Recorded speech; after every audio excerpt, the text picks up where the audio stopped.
All right, Kiss Army, welcome to the KissFAQ Podcast. Thank you for giving us your time today and letting us into your head. I hope we don't do any damage. We hope that you enjoy.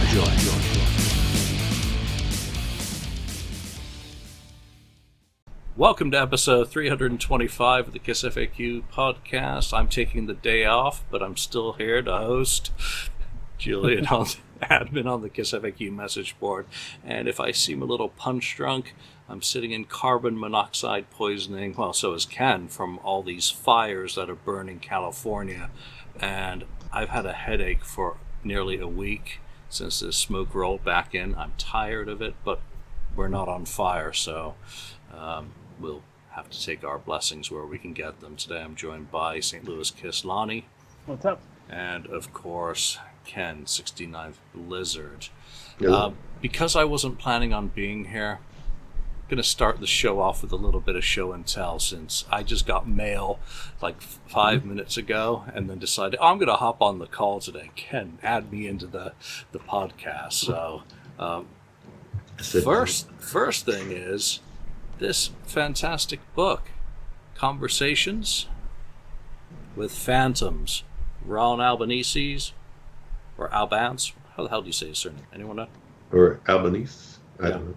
Well, whatever. Super Ron. Albanese. He's awesome. He's a good guy. Yeah. Has finally, 20 years after I think he started talking about it, put out his interviews with people associated with Kiss Meets the Phantom at the Park. So I got the hardcover on Bear Media, or from Bear Media. They shipped it nicely in a proper book mailer. It's now available on Amazon and other book dealers internationally, so check your local Amazon sites. It's also available already in a paperback, and just having a quick flip through with it, it looks like it's wonderfully formatted, and I'm looking forward to getting down with this. So Ron, Cool. we'll probably do a review of this at some point, especially with October coming up, and of course it was the was it Halloween special in It was 1978. like 28th of October, I think. Yeah.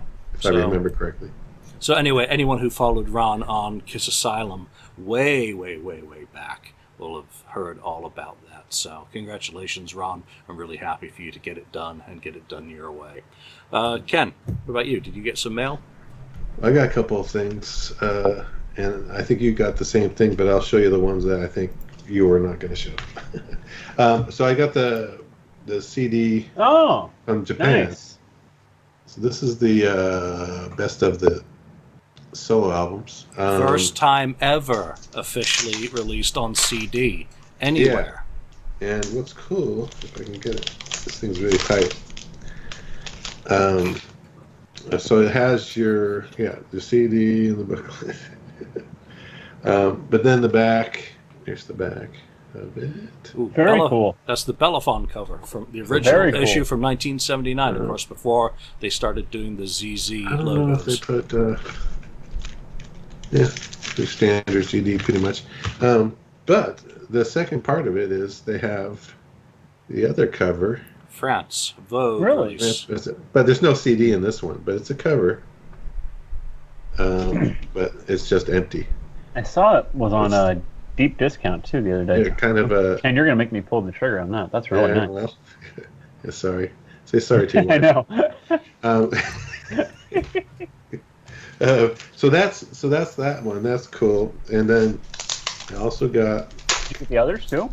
this one. This one's very shiny. Oh, that's really nice. You Yeah, can see and the he's not on the reflection show with us today, but Andrew Scambatti texted me a picture of that earlier and said it looks really good, and just you holding it up to the screen so I could see it even closer. That's Look at that. Look at how reflective That is that is. awesome. Reflect is like a mirror. Yeah. Real. That's awesome. And inside it's embossed. Mm. There's the embossing. So yeah, Sorry. it's Sorry, honey, we're buying more of the Very pieces shiny. again. you like shiny things. So Buying more Kiss shit. so there's another one, but I think There's a Julian Smashes will too, show- isn't there? Yeah, that's delayed. So my is it? shipment, I ordered all 4. So CD Japan doesn't let you split your orders, and they wait until everything's available to ship it out, and it's all coming FedEx these days anyway. So that one's coming out November, I should think. show this. So the first one to come out was Killers. A mini version of the Mini actual version of the order sheet. Is someone going to send it in? Oh, and the sticker. Someone will do it. listing sticker. Excellent. It's got to have the award in here, right? Hold on here. I got to look now. You get your pen out. Award it to yourself quickly. Yeah, like I did in my original. Like he did in 1978. Exactly. I did the original. There it is. Very nice. I love Very that. cool. Really nice. Very cool. And oh wait, one more thing. Sorry, let's see, one more. Yeah, there should be one more item in there that you might have to unfold. There we go. The poster. Oh God, that's fantastic. I love that poster. It is great. I actually had the what a double. great I package that had is. the LP with that in it, and I got rid of it. That's what I thought the remasters were going to be like in '97. Like good, cool. Yeah, like good and cool. Exactly. With all the extras. Yeah. Right. Yeah. So Well, I will show the one that you haven't shown, but you did, of course. you do Killers that. was, I think, the first one to come out.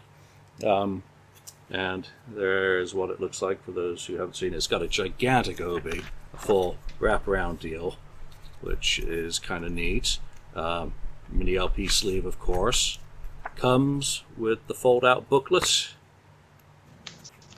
And and the sticker. There you go. Oh, nice. That's all good. So I can actually do this. Yeah. The Biff, That's Bang, good. Bang, Pow one. I'm very jealous of both of you. Well, Won't be for long though. no. Don't tell anyone. Comes with. I think my only complaint on this is the CD print. I don't know if it's a requirement for the Green on. Yeah, for the mine too. material, the MQA media. Excuse me. Dropping my sticker. But I don't like that. That's my only criticism of this, is that CD doesn't have a print, but again, it might be because of the technical requirements of it. So I've ordered all 4 of them, and because I ordered all 4, they're delayed until Smashes comes out. So I bought this separately because I was ordering some other stuff. So this is going to be a giveaway item for this week's episode. Email KissFAQ@outlook.com with the guitarist who appears on the 4 new tracks uncredited, or on some of the new tracks uncredited, because Paul does play all the guitar on one of them. So if you know who that person is, who recently departed this earthly existence, put his name in an email to KissFAQ@outlook.com, and I'll do a drawing on Wednesday next week. So that is Wednesday the what? Smashes and Thrashes is not one I chose to buy. Why not? You don't want to sing along to I those didn't two? like the mixes. You don't want to relive 1988? Yeah, well, I have the vinyl and the other versions, but I didn't like so much their mixes. Whoa. Remixes of well. So I'm having technical difficulties trying to put this fucking thing back in its bag. There we go. All right. So I ordered this one separately, and this will be by Wednesday. It's what today? It is the 2nd of October. It'll be the 8th. It won't be the 8th. Yes, it will. It's the 1st of October. Okay, so on the 8th of October by noon Pacific is when I'll do the drawing for this. From everyone who's emailed KissFAQ@outlook.com with the name of the uncredited guitarist on the new tracks on this album. So, as I was saying, I ordered a bunch of other stuff. I just got new versions of the 2 Vinnie Vincent CDs, because my Zoom Club ones are getting a bit thrashed. And, of course, I had to order the Japanese version of Origins Volume 2. Which is identical with the exception of the obi, which does have all the details on it, which is useful for those who may not know who the original acts are and need it all clearly. It comes with, I think, a translation of the liner notes inside, so that was very cool. Lonnie, you got some mail this week, but you don't have it available to show, do you? I do. It's downstairs when you get. Okay, but I'll show mine. But I got the same thing Julian's about ready to show. I got it yesterday, and it came in mint condition, which was very pleasantly surprised. That's a good thing. The new. Yeah, it's always good. Limited edition color vinyl. And the first thing Ken and I noticed, was that this is a 2020 printing on the cover. So yeah, it's not the same stock. Yeah. Yeah, it's not like the 2014 recycled stock. And I must say, this is a total missed opportunity for Asylum. Yep.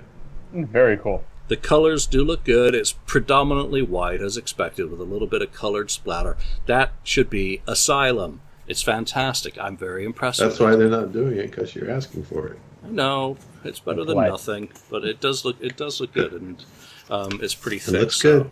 I don't think you can. I'm looking forward to that. It does come with the poster, in case you missed the video from the print shop. So that's cool. Anyone else got anything on order that you're expecting to arrive soon?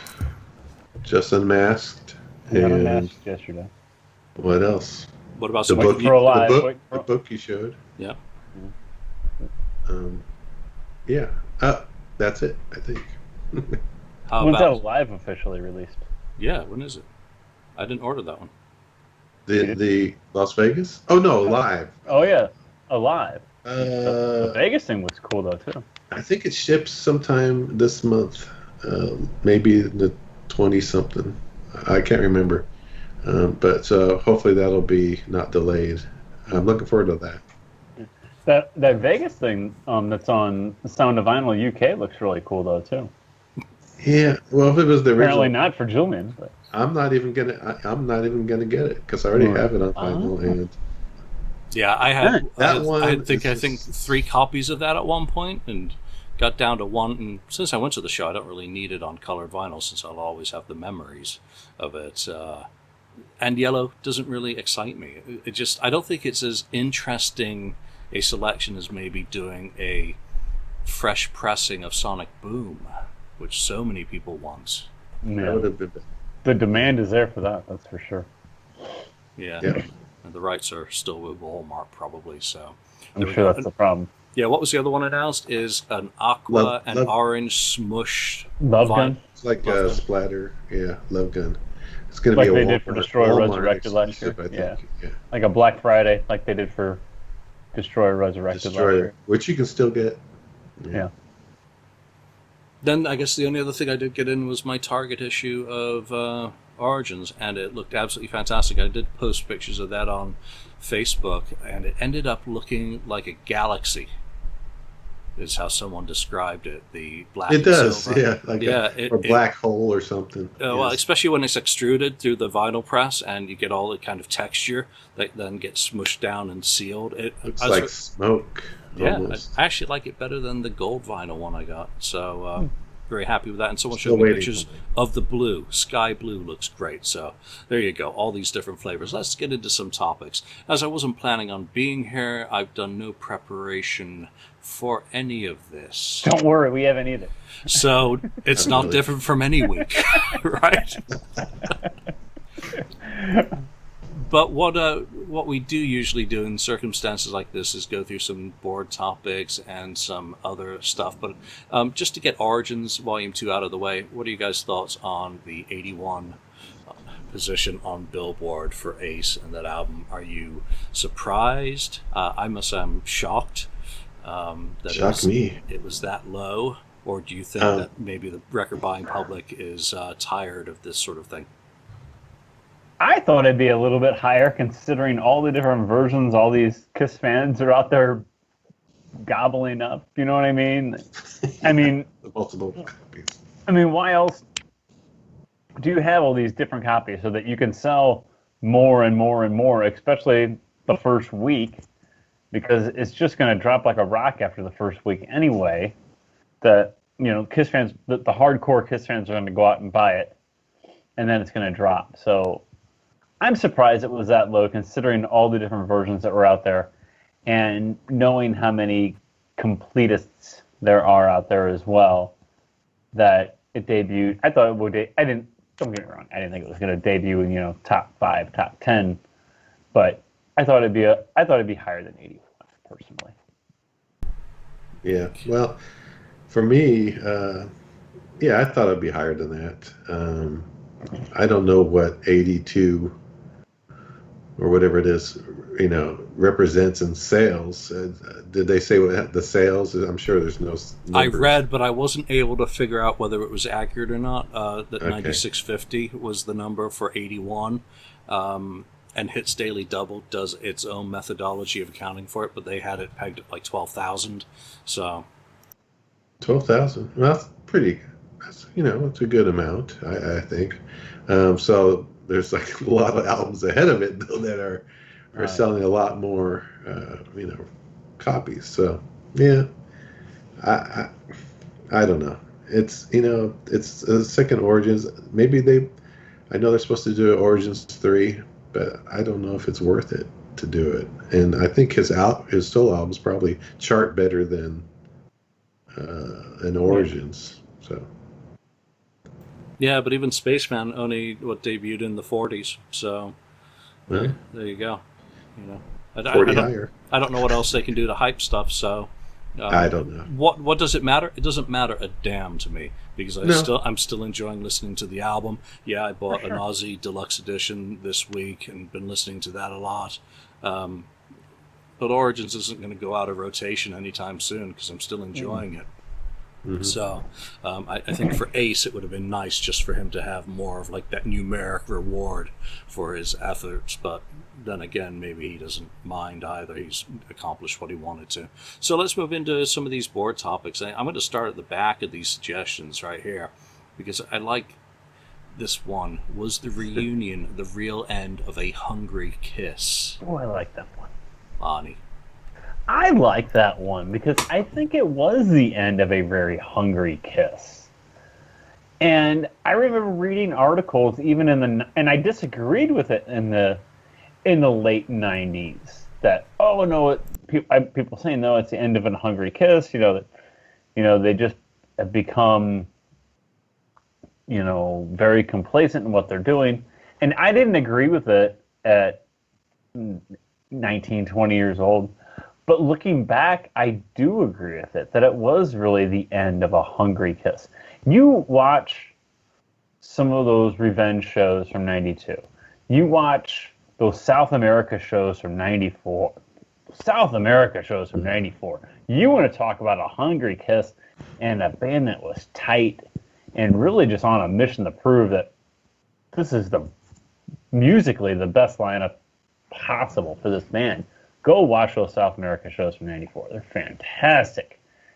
And as great as the reunion was, and as successful as the reunion was, and as excited as we all were for the reunion in 96, they became a tribute of themselves almost in 96 and 97. They were a tribute to 1978 Kiss. Mm-hmm. Don't get me wrong, I love the hell out of it. And look back on it and think, man, that first Kiss show I ever saw in 1996, third show of the reunion tour, I still love it to this day. But I think it really was the end of a hungry kiss, because Psycho Circus did not live up to the hype that we all wanted it to be.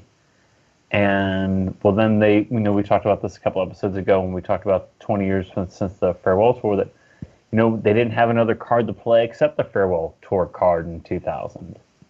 And then so on and so forth from there until 2009 when Sonic Boom came out. But I think it was the end of a hungry kiss. And Ken, you're agreeing with me. So what do you have to say? Yeah, I'm agreeing. This is supposed to be like a debate, but I can't. I have to agree with you on this. Can I interrupt you 17 times while you're talking, then? Yes. Yes. I'm going to call you a clown, though, if you keep doing that.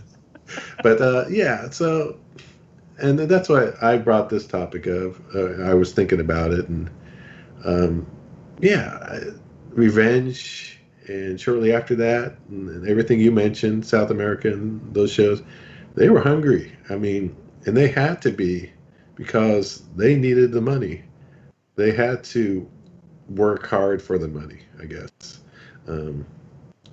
Not to, pick a Donna Summer title, but they had to really work. They tried to do the conventions things. I think they were trying to get, interest back there by doing those conventions and seeing how people were reacting there.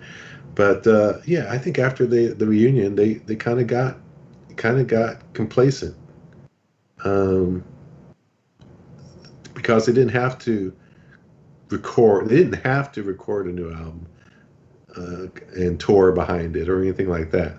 They're touring behind their legacy, which was 1977, 78 time period. While I loved it, I loved that, but that the hunger was gone, and I think they got tired of, well, they had to work with each other still. I mean, they put things aside, like you said, for Psycho Circus to try to make that a big comeback kind of thing of the original band recording together. But that obviously, not everyone was, playing. They should have dropped everything, put all, differences aside, and worked together. But I think there's just too much animosity and stuff like that for them to record and do that stuff together anymore. So, yeah, I think the hunger was gone. Now it's from that 96 period, it was kind of living on the legacy. Yeah, they recorded a couple more albums, which, Sonic Boom was pretty good and so on. But I think it's just like, let's just go out and play live and give them that, and make our money there.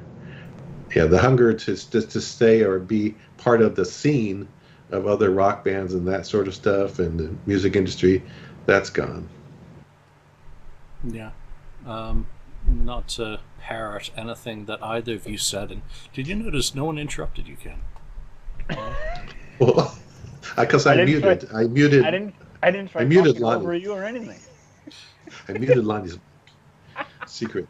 Yeah, I think Lonnie covered the key point of it all, is that coming off what what many fans feel about the 94-95 era, that was just an absolutely incredible era for the band, but also how infrequently they actually toured in 94-95. In the United States, at least, they did a few shows, I think state fairs, what was it, the Gibson 100 as well. And then it was South America. And 95, electrically, was Japan and Australia mixed in with the trial run for the convention. So to a certain extent, it was like they were a bit gassed at this point, that they were out of ideas, that the whole creative thing was starting to wear thin in how long it was taking in between albums. Obviously with Eric Carr passing is one thing, but it took quite a while to get Revenge out, and then you have, going into 96, still no studio album. Into 95, pardon me. You don't have a studio album even written at that point, as Gene's still writing, still coming up with ideas, still chasing all that. So, yeah, I get the feeling that the Hungry Kiss had already died to a certain extent before the reunion ever happened, and the reunion was more the last gasp of, we need to do it now because one of those other guys may well not be with us long enough to make it doable in the foreseeable future. I think they were thinking more along the lines of, we got to do it now, especially since our albums aren't selling, our tours aren't selling. We can't tour North America even on a strong album like Revenge. That was a pretty dire tour. No, I think that's absolutely right. I talked about how, well, they had to play the reunion card in 2000 because it's the only card they had left to play. Well, actually, in 96, the reunion card was about the only card left they had to play. I mean, think about it. In the summer of 95, they were playing, like, hotels and stuff like that in convention halls. They weren't playing arenas. They were resorted to playing these conventions. And sure, they were profitable and they were a good thing for the band, but they couldn't play an arena in the summer of 95. They had to do what they did in 95. I mean, that was the only card they had left to play. I mean, where were they going to go in '96 had, say they did MTV Unplugged and all that, but the reunion just wasn't going to happen. What were you going to do? That was the card you had to play. I mean, okay, you go ahead and you record Carnival of Souls. Okay, that's great. And maybe, but you're not going to tour arenas for Carnival of Souls. So they're not going to book you for arenas for Carnival of Souls in '96. They're just not. As much as the three of us love Kiss, as much as the people listening to this or watching this love Kiss, they were not going to book you for arenas in '96 for Carnival of Souls. They just weren't. Yep. No, and MTV Unplugged, I mean, come on, it did only go gold as an album, which is still good. I haven't sold 500,000 albums, but it wasn't exactly a barn burner. I think it generated more in terms of discussion and the hype that went along with Ace and Peter's appearance at the end of that broadcast than it did about anything else. Because look back to what they tried to do with Kiss My Ass and Garth Brooks. Yeah. Mm-hmm. You know, that was a little bit of a play on what Aerosmith had done years earlier with a crossover with Run DMC, so crossing over into country, and they spent that, you know, '95 they'd do the God of Thunder country version every time they played pretty much. So Hard Luck Woman wasn't quite the start of a crossover into another genre that reignited them in any way. And Garth Brooks was pretty hot. I mean, come on. Yeah. Oh yeah. Early 90s. The time. 94, that's really is incredible what he was doing back then in terms of album sales and whatnot. So yeah, you get down to it, you're not going to tour Carnival of Souls. Number one, that wouldn't be ready until into '96, because even though they rushed it at the end and it was done by January '96 as they're signing the contracts, as Lonnie said, they're not getting a tour. You know, and why would they want a tour if it's then just going to be the same or less than Revenge, which was hardly, you know, spectacular. So they don't have all the state fairs either. You know, they'd only done one. It was kind of middling. I think the Arizona State Fair is one that comes to mind. The Blaze Fest and industry stuff, Foundation Forums in '93, and playing Disney for Dick Clark. I mean, it really was, to a certain extent, like the wheels were falling off. So why would they be hungry? After all the effort that they put in to Revenge, where they're a band that likes dividends to be paid on their investment of time and energy. They like that check up front, but they also like, you know, the residuals that follow. And come on, there weren't that many positives to come out. You couldn't even get those videos for Revenge seen on TV anywhere. So no. Especially the later videos, huh? No, some of us didn't even know existed until years later on the trading circle. It was a Domino. Every time I look at you, I did see Domino once. I saw Domino one time on MTV. I swear to God, I did. They probably but I never saw Every Time I Look at You ever. I didn't even know it existed until like later on, several years ago. Kissology or something. I'm like, God, what is this? Yeah. Yeah, do you remember a few years ago when that compilation of all the Kiss concept video clips was going to be released in Japan? It had that nice 1985 photo outtake on the cover. I would still love them to release just all the videos, include the eye, that, you know, the surface, and, you know, everything up through Sonic Boom. That'd be awesome. One package. That would be really neat to have still. So that's another thing. Let's move into one of these other topics. And once Peter and Ace were gone, was democracy also gone within the band? And did it hurt them? Ken, let's start with you on that.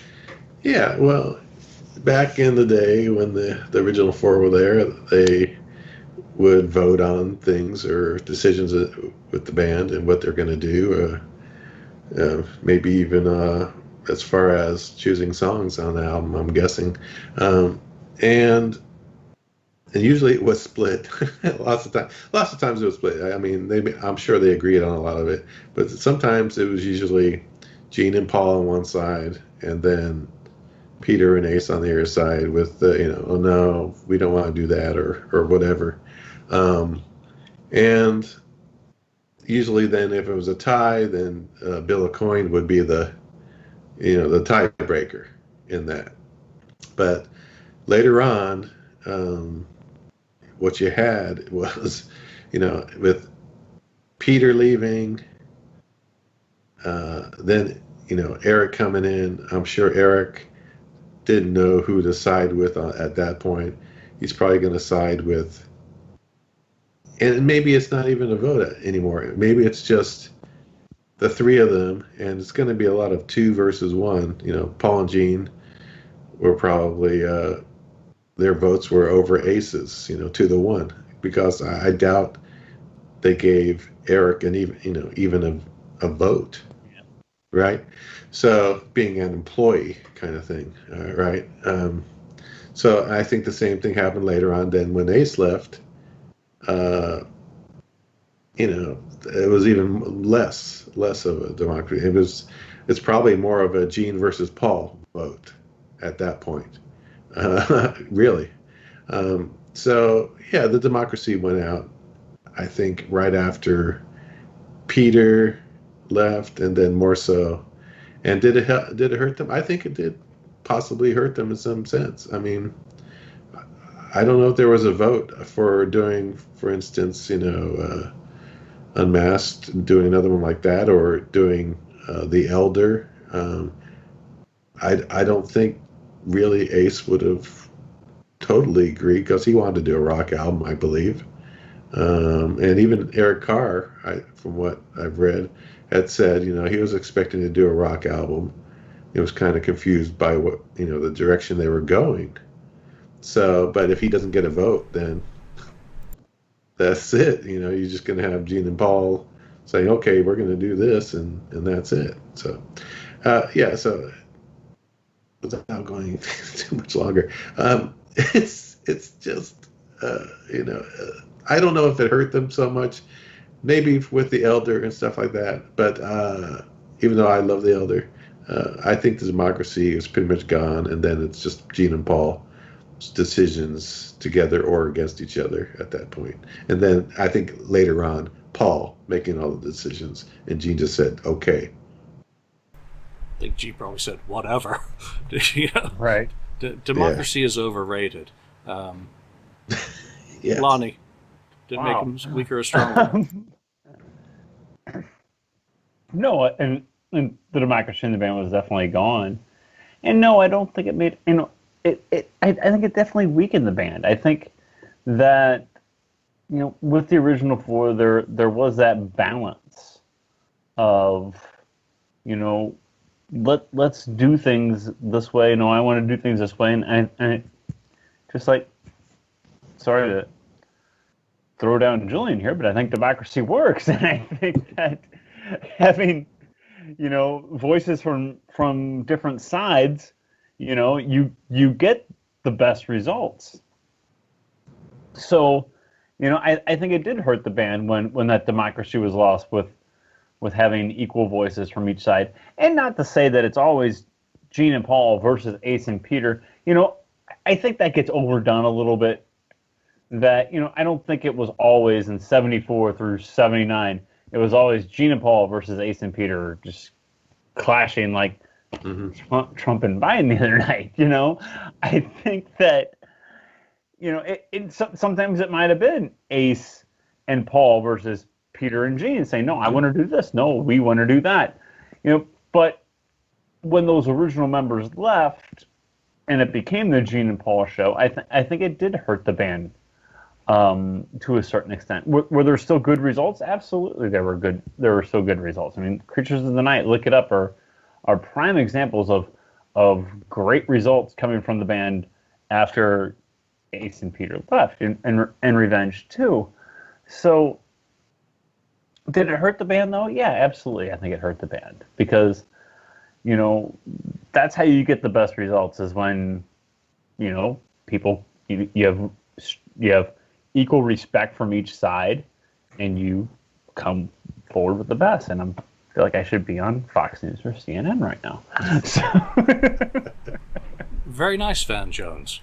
But I think that is the key about anything where you're talking about 4 equal members, that you have to take those 4 disparate trains of thought and come together. And it's it's the same in the real world, that you've got to bring these differing opinions, these opposing views together for the band. And once Peter goes, then you do have a shift in the balance, because Gene and Paul were of a very similar mind. They certainly weren't the same. And I would love to hear more about some of their real clashes, particularly in the 70s, rather than any of the revisionist kind of stuff that's been published in their books, to have been a fly on the wall. Was Bill Aucoin the fifth vote in that arrangement, the tiebreaker that they relied on? And once he's out of the picture in 82, I mean, you can understand them wanting to continue on from Dynasty with an album in a similar vein, because it had been commercially successful outside of the United States, and it had done very well here as well. You have to remember there were economic issues facing the country at the time. So that one makes sense. You can understand that in 1981 they really didn't want to do an album, but they had to follow up Unmasked, which had done well internationally on the heels of signing a new record deal, and with the band basically falling apart. Bill becoming separate. So yeah, Democracy was weakened once Peter left. Once Bill goes, and I'm going to call Bill the voice of reason, or maybe the voice of no reason at times as well. A complete contrast between absolutely insane schemes and ideas that had them buying, amusement parks and all sorts of shady investments, to very brilliant ideas going back to capitalizing on merchandising through Bootwell or Boutwell, however you want to say it. So he's saint and sinner in the band. Then once you have once you have Ace going, because he can't take it anymore, or he doesn't feel his voice is heard, or it's just not working and he's chemically imbalanced, then you really do have a case where my point of Democracy is overrated, it kind of comes into play, because Gene and Paul, well, they're not very confrontational, it doesn't seem to me. And you have more of a case of Gene being distracted by that point by his own awesomeness with his dating of Hollywood starlets, wanting to break out into MTV. So he doesn't so much, it's no longer democratic because the hired hands don't count, but he kind of just cedes all control, and you end up with a dictator or an autocrat. So yeah, it hurt the band. Definitely, I think it hurts everything when you can't bring those opposing viewpoints together to build a strong single vision and then all execute that 100%. Definitely, without a doubt. Going back to brilliant ideas or massive disasters, should the solo albums have happened? Lonnie? We've talked about this, and we've kind of dabbled in this a little bit. And my thought was, the last time we discussed this, is that no, I don't think the solo album should have happened. And everybody talks about, they should have just taken their ideas from those 4 albums and made one great Kiss album. I think, and I've said this on the show in the past, I think they should have taken, after the Alive 2 tour ended, they should have taken some time off and then come back with a really strong album. And you take those best of the solo albums and the best of Dynasty and put that together and have a really strong Kiss album.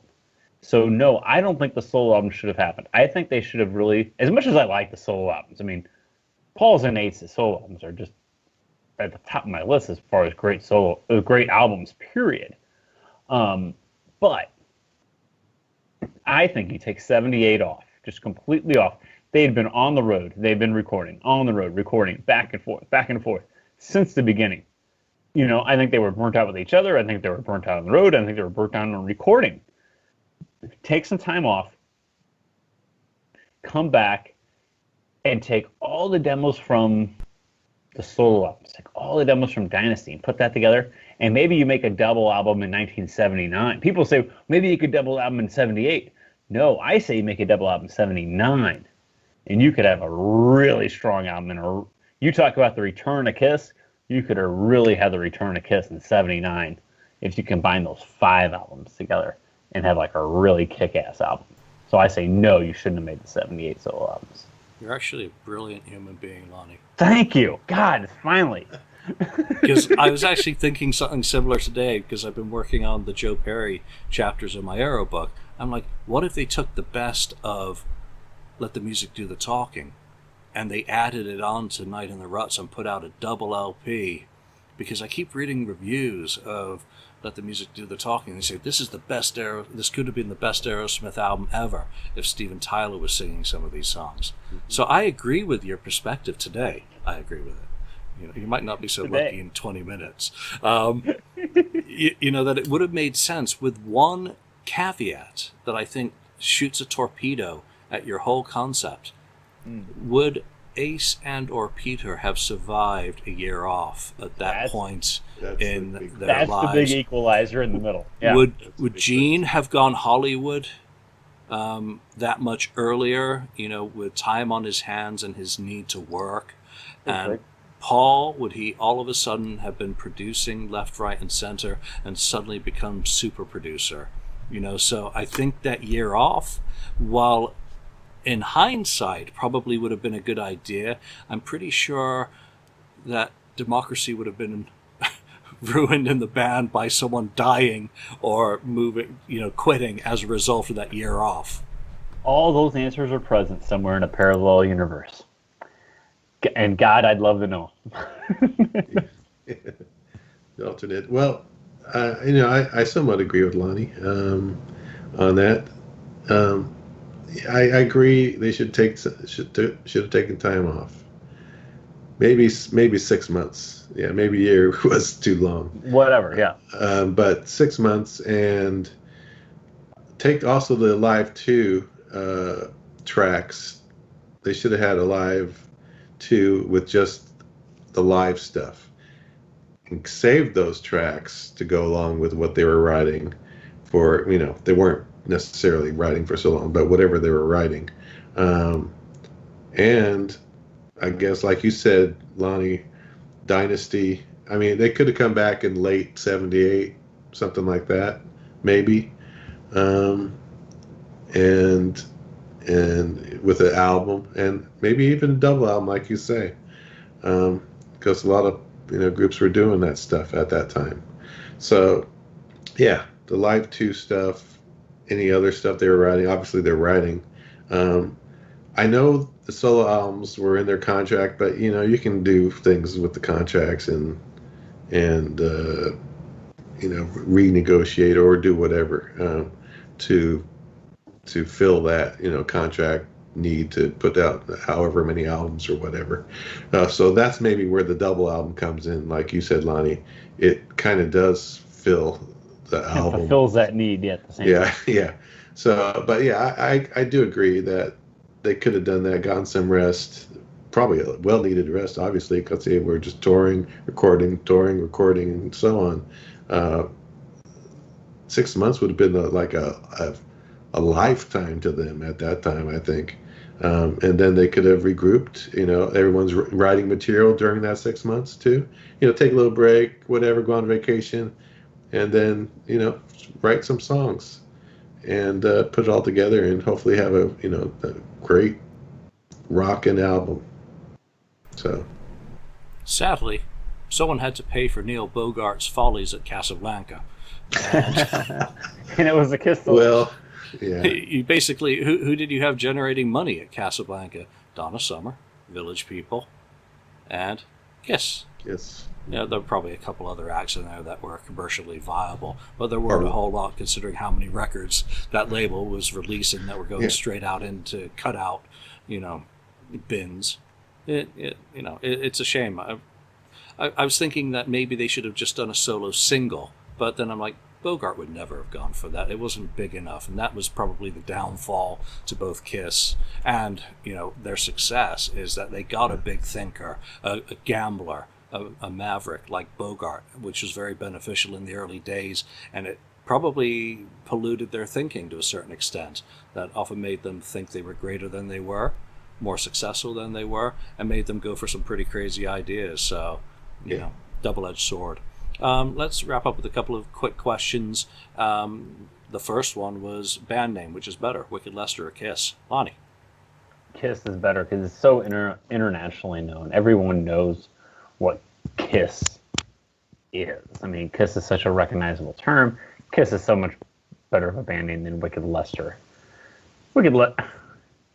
No, it doesn't work. Kiss. I mean, it's not even a question. Kiss is such a greater band name than Wicked Lester. It's perfect. Do do do do do do.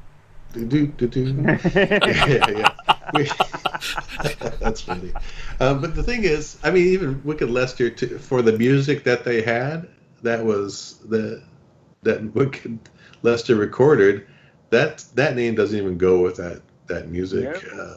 To me, it does go more with what Kiss became. I think whatever they would have chosen, pretty much, it wouldn't have mattered. I guess they could have come up with a great design for Wicked Lester, the name. I mean, band's been around long enough, and the logo becomes a iconic kind of thing. Would have been the same iconic type thing as the Kiss logo. I don't know. Who knows what they would have come up with? But I think the name is somewhat important, but not the most important thing. I think if the music was there and the show was there, their makeup, they still would have hit it, with Alive or whatever, Wicked Lester Alive, but it doesn't sound the same as Kiss Alive, does it? No, I mean, in hindsight, it's just a simple name, yeah. It's so simple. I guess it works, right? And Wicked Lester is somewhat poisoned by the flutes, which, they had a cool logo. The Michael Doré designed one, which if I can find it, I'll put it in right there. I've never seen that one time, yeah. Well, watch the show and you'll be able to see it. Oh, yes. I have to watch you guys. Wow. Yeah. Wicked Lester, I just don't know. I can't put myself back there, and I just go back to that easy cop-out that they were kind of aping the Dolls in some way, and the Dolls had Looking for a Kiss, and, well, here's Kiss. There's the answer to the Dolls. Here we are. And to a certain extent, Kiss certainly was. The Dolls remain a cult favorite and little more than that. They've never really become anything more than that, whereas Kiss is Kiss. So right. There you go on that. And last question that was in this group of questions is just a quick one. Which album design was the best? And that goes back to what is popular viewing at the moment is Claudio Bergaman's interview series with Dennis Wollock, which is absolutely fantastic. There's links all over the FAQ message board that you don't have to be a member of to read, so go check those out. Ken, which design was best? Yeah, it's got. I brought that up because there's so many good designs that I don't know. There's so many good designs to choose from because they all were really good, or most of them, at least back in the 70s, were fantastic. So I'm gonna say for now, and my mind may change, but I'm gonna say the double platinum album. It was a great design, just because of and after watching the Dennis Wollock, YouTube series that's been on about the making of the Kiss albums, the thing where they came up with using Mylar to print the album covers, which he said was it's basically a plastic, it's not paper. Which is really, I thought it was surprising to me because I obviously didn't know much about it, but I thought, oh, that's pretty good. It was kind of a new thing at the time, and I guess they got awards for it. I think he said that, or maybe the printing company did. Got awards for the new technology that was able to do this type of, that shiny type cover. And then the inside embossing, and then the award thing, that was okay, of course. But it was new and different at the time. And like I said, though, there's a lot of great designs that they had. Yeah, very few poor ones. Lonnie? I think the best album design is Destroyer. I mean, it's maybe a cop out and it's an easy answer, but man, that album cover and that design has just stood the test of time. I mean, how many T-shirts do you still see that, like new Kiss T-shirts that have that design on the front? And how much Kiss merchandise have you bought that still has that design on it? I mean, that is the most iconic look ever. I mean, granted, I love Love Gun too, but I mean, I think Love Gun was just trying to copy the success they had with that Destroyer album cover. I think that Destroyer album cover is the greatest thing they've ever done, as far as an album cover goes, and it has more than stood the test of time. I mean, it's their image. It really, truly is, and I don't think anything will ever top that. It's good. It's hard to argue those points, but I think visually, just from personal taste, I'm going to anyway. Rock and Roll Over. Again, very visually appealing. They weren't copying what they'd done before, yet they were doing something new.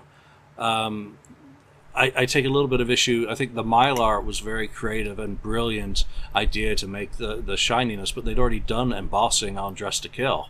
So that wasn't that much of a step outside other than changing the material. Embossing. Destroyer is their first super, cover, and it is iconic. But I think Rock and Roll Over is its twin in terms of being iconic. And come on, Alive? Yeah. Alive? You can make an argument for almost any of those albums. Yeah, you know exactly. what? I don't think anyone's going to argue about The Elder or Animalize, right. But or even Revenge to a certain extent, because all three of those are very anonymous. But there's so much to choose from. I'm going to stick with my original pick and Rock and Roll Over. There is just something engaging about the symmetry and design of that. It's extremely well executed, but is it as great as Destroyer? I don't know. I don't. Lonnie's got me. Yeah. Then I got Love Gun behind me. Where's Mark when we need? Yeah. Mark, they're Mark, cast the vote. Tell us that it's Destroyer, please, Mark. All right, there we go. That's a bunch of random topics. We'll probably try and give it a little bit more thought next week, especially if the fire smoke starts leaving the Bay Area. But for now, from Lonnie, from Mark, from Mark who's not here, Ken and myself, thanks for joining us, and we'll see you next time. Shiny. Thank you for spending time listening to the KissFAQ podcast today. All sales are final, there are no refunds. If you'd like, look us up on Facebook or come over to the KissFAQ message board and discuss the topic we've broadcast today. Don't forget to rate us on iTunes, Spreaker, or wherever you've listened to the show. We hope you'll join us again.